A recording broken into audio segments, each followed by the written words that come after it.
విడత పంచాయతీ ఎన్నికలకు సంబంధించి నిజామాబాద్లో ఏ విధంగా జరిగిందో తెలుసుకుందాం. ఒక నిమిషం ప్రతినిధి రవీందర్ లైవ్ ద్వారా అందించేందుకు సిద్ధంగా ఉన్నారు. రవీందర్, ఏ విధంగా పంచాయతీ ఎన్నికలు నిజామాబాద్లో జరిగాయి? అక్కడ ఎంత శాతం ఓటింగ్ నమోదైంది? అలాగే కౌంట్ రైట్ కుమార్, చెదురుమదురు ఘటనలు మినహా ఇవాళ రెండో విడత పంచాయతీ ఎన్నికలు ఉమ్మడి నిజామాబాద్ జిల్లా వ్యాప్తంగా ప్రశాంతంగా జరిగినాయి. దాదాపుగా 15 మండలాల్లో ఈ ప్రక్రియ కొనసాగింది.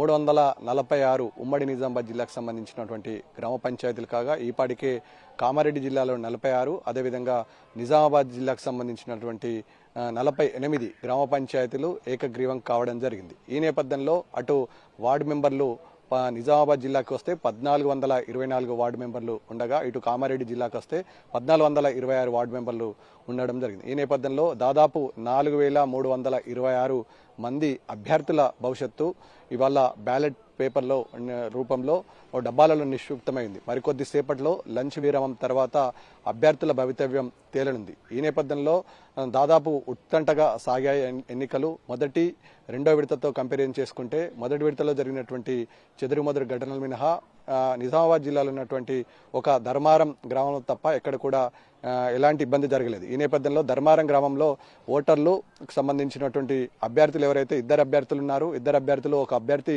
నేరుగా పోలింగ్ స్టేషన్లోకి వచ్చి ఓటర్లను ప్రలోభపెట్టే విధంగా ప్రయత్నం చేస్తున్నాడు, ఓటర్లకు మభ్యపెడుతున్నాడు, తమకు ఓటు వేయించుకోవడానికి ప్రయత్నం చేస్తున్నాడనే ఆలోచనతో ప్రత్యర్థి వర్గం ఒకేసారి పోలింగ్ స్టేషన్ వాతావరణంలోకి దూసుకురావడం జరిగింది. పోలింగ్ స్టేషన్ దూసుకొచ్చినటువంటి వారిని పోలీసులు తేరుకొని చెదరగొట్టిన సందర్భం ఉంది.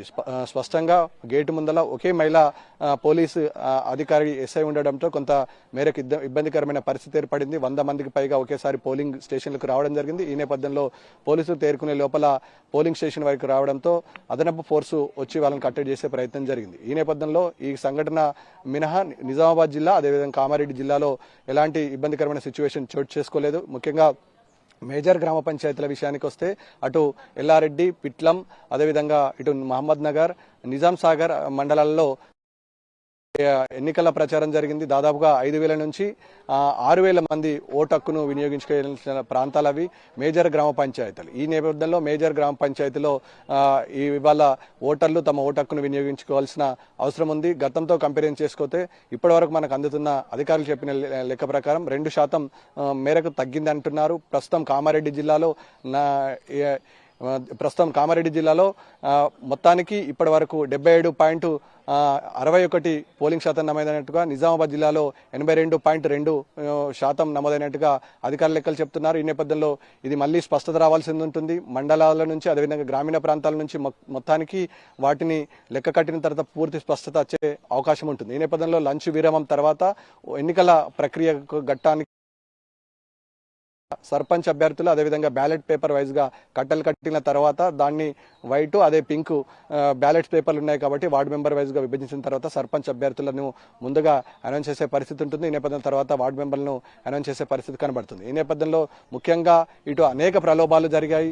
ఓ అధికార పార్టీ ఒక అడుగు ముందలకేసి తమ అభ్యర్థులను ఎలాగైనా గెలిపించుకోవాలనే తపనతో చివరి వరకు ఓటర్ను ప్రలోభపెట్టి మద్యము అదేవిధంగా మాంసము అదేవిధంగా చేయని ప్రయత్నం అంటూ లేదు. ఆ విషయంలో ఇవాళ ఓటర్ దగ్గరికి చేరే ప్రయత్నం చేసినా కానీ ఫలితాలు మొదటి విడతతో కంపేర్ చేసుకుంటే ఈసారి అధికార పార్టీకి పరాభవం తప్పదనే ఆలోచన కూడా స్పష్టంగా కనబడుతుంది. ఓటర్ నాడిని పట్టుకోవడంలో అధికార పార్టీ విఫలమైనట్టుగా మనకు ప్రాథమిక అంచనా కనబడుతుంది. మరికొద్ది గంటల్లో ఓటర్ తన భవిష్యత్తును అదేవిధంగా భవిష్యత్తు సంబంధించిన నాయకుడిని తేల్చబోతున్నాడు. ఈ నేపథ్యంలో దాదాపు 4326 వార్డు మెంబర్లు సర్పంచ్తో కలిసి ఇవాళ తమ భవితవ్యాన్ని పరిశీలించే పరిస్థితి ఉంటుంది. ముఖ్యంగా ఇటు సమస్యాత్మక ప్రాంతాలు అత్యంత ఐడెంటిఫై చేయడం జరిగింది.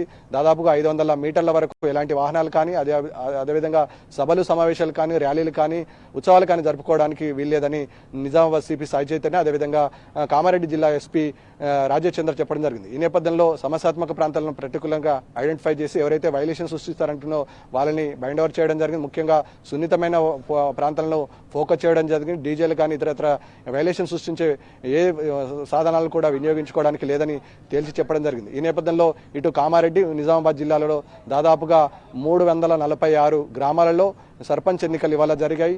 మళ్ళీ చివరిగా 17వ తారీఖు రోజు చివరి ఎన్నికలకు సంబంధించినటువంటి అప్డేట్స్ కోసం అధికారులు సమాయత్తమయ్యే పరిస్థితి ఏర్పడింది. ఈ నేపథ్యంలో మొదటి రెండో విడతను ఒకసారి పరిశీలించినట్టు కొద్ది మేరకు ఓటింగ్ శాతం తగ్గినట్టుగా మనకు అందుతున్నటువంటి ప్రాథమిక సమాచారం. చూడాలి అధికారులు పూర్తి స్థాయిలో వాళ్ళకి సంబంధించిన డాటా వచ్చిన తర్వాత క్లియర్గా ఐఎంపీఆర్ ద్వారా వెలువడే ఆస్కారం ఉంటుంది. ఈసీ నుంచి సమగ్ర సమాచారం రావాల్సి ఉంటుంది.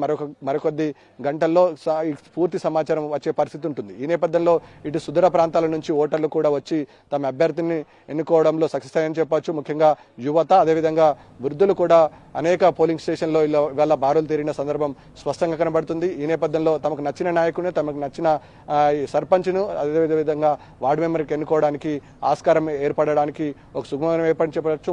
మొత్తానికి రెండో విడత చిదురుమదురు ఘటనలు మినహా రెండో విడతకు సంబంధించినటువంటి ఎన్నికలు ప్రశాంతంగా జరిగాయి. మరికొద్ది గంటల్లో అభ్యర్థులకు సంబంధించినటువంటి బ్యాలెట్ పేపర్లు విప్పేసి వాళ్ళ భవితవ్యాన్ని పరీక్షించవలసిన పరిస్థితి ఏర్పడ్డది.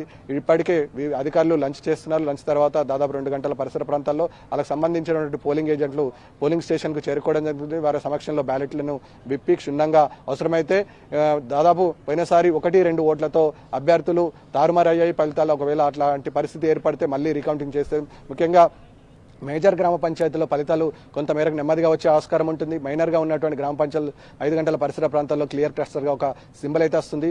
దాదాపు 5,000 నుంచి 6,000 ఓటర్లు ఎవరైతే ఉన్నారో వాళ్ళని దాదాపుగా 11-12 గంటల రాత్రి సమయం పట్టే ఆస్కారం ఉంటుంది. ప్రతి గ్రామానికి 15, 12, 13 వార్డు మెంబర్లు అయితే ఖచ్చితంగా ఉంటారు. ఈ నేపథ్యంలో వార్డు మెంబర్ల భవితవ్యం తేలిన తర్వాత క్లియర్గా సర్పంచ్ సంబంధించినటువంటి ఓట్ల లెక్కింపు కొనసాగే పరిస్థితి ఉంటుంది. మరికొద్ది గంటల్లో అభ్యర్థుల భవితవ్యం తేలనుంది. కుమార్.